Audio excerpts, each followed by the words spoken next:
આજે 21 તારીખના કચ્છના નાના રણમાં રાતના 12 વાગે સૌરાષ્ટ્ર બાજુથી બોલેરો પિકઅપ ગાડીમાં મજૂરો 8-9 મજૂરો હતા ટોટલ.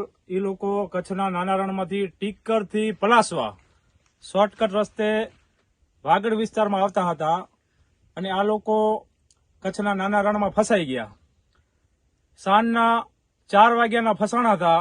આ લોકો આડેસર પોલીસ સ્ટેશનના આખો સ્ટાફ, પીએસઆઈ વીએ સેન્ડલ સાહેબ, જયદીપસિંહ જાડેજા સાહેબ, બાબુલાલ વનરાજભાઈ, આડેસર પોલીસ સ્ટેશનના સ્ટાફે સાથે મળીને કચ્છના નાના રણમાં બહુ સારી રીતે મહેનત કરીને આ લોકોને બચાવી લીધા છે.